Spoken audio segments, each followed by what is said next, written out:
Good morning, everyone.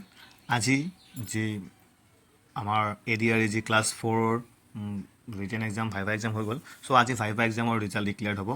আজি ৰাতিপুৱা 11 বজাৰ পিছতে আপোনালোকে নিজৰ ৰিজাল্টটো চাব পাৰিব ভাইভাৰ ৰিজাল্টটো। আৰু আজি এই এডভাৰটাইজমেণ্ট ছেপ্টেম্বৰ আপোনালোকে চাব পাৰে, তলত দিয়া আছে।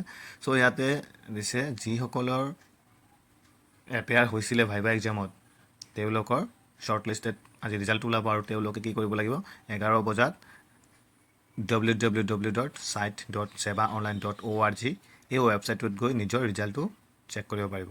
আৰু যিসকলৰ উত্তীৰ্ণ হ'ব তেওঁলোকক ডকুমেণ্ট ভেৰিফিকেশ্যনলৈ মাতিছে। চ' তেওঁলোকে কি কৰিব লাগিব, the roll numbers of the candidates will be published in the official website of Assam state school education board, যিটো সেৱা বুলি আছিলে আগতে, সেই ৱেবছাইটটোত 11 বজাৰ পিছৰ পৰা চাব পাৰিব।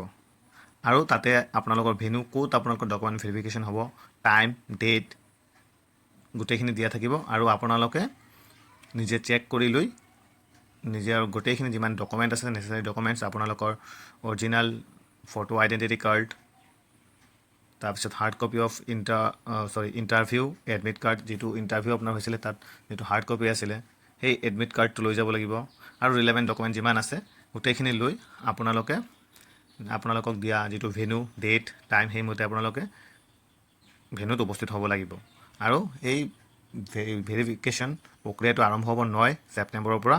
আৰু আপোনালোকক এটা set self attested photo copies of each required কৰিব। আৰু আপোনালোকৰ যিমান প্ৰয়োজনীয় ডকুমেণ্ট আছে, অৰ্থাৎ ফটো আইডেণ্টিটি কাৰ্ড হওক, আপোনালোকৰ এডুকেশ্যনেল কোৱালিফিকেশ্যনৰ যিবোৰ ডকুমেণ্টছ আছে, আৰু আপোনাৰ যিবোৰ এডমিট আছে গোটেইখিনি আপোনালোকে এটা জেৰক্স কৰি ছেল্ফ এটেষ্টেড কৰি মানে এটা ছেট আৰু লৈ যাব।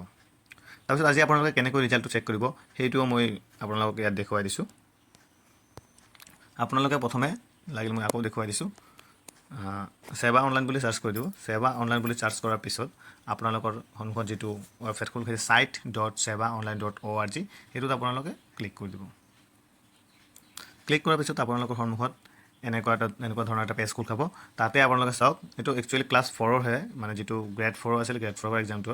চ' আপোনালোকে এইটো প্ৰথমটোত সেউজীয়াকৈ দি আছে ক্লাছ 3 অৰ্থাৎ গ্ৰেড 3, আৰু যিটো নীলাকৈ দি আছে ব্লুকৈ সেইটো হৈছে গ্ৰেড 4ৰ। চ' আপোনালোকে সেইটোত ক্লিক কৰি দিব, সেই যিটো স্কুৱাৰ আছে সেইটোত ক্লিক কৰি দিলোঁ। তাৰপিছত এতিয়ালৈকে ইয়াতে আপোনালোকৰ লিংকটো শ্ব' হোৱা নাই, যিহেতু 11 বজাত ৰিজাল্টটো দিব। আপোনাৰ লিংকটো হয়তো অলপ আগতে লিংকটো ইয়াতে আপডেট হৈ যাব। আৰু 11 বজাৰ লগে লগে আপোনালোকে ইয়াতে যেনেকুৱা ৰিজাল্টৰ কাৰণে দিছিলে আপোনাৰ লিংকবোৰ, ঠিক তেনেধৰণে আপোনালোকক লিংকবোৰ দিয়া হ'ব। আৰু তাতে ক্লিক কৰি আপোনালোকে নিজৰ যিখিনি আপোনাৰ ৰোল নম্বৰ আৰু বা ডেট অফ বাৰ্থ সেইটোৰে লগ ইন কৰি আপোনালোকৰ ৰিজাল্টটো চাব পাৰিব। আৰু ভেনু সেইখিনি তাতে দিয়া থাকিব, আৰু আপোনালোকে সময়মতে সেই ভেনুত গৈ উপস্থিত হ'ব লাগিব আৰু ডকুমেণ্টখিনি লৈ যাব লাগিব। ধন্যবাদ।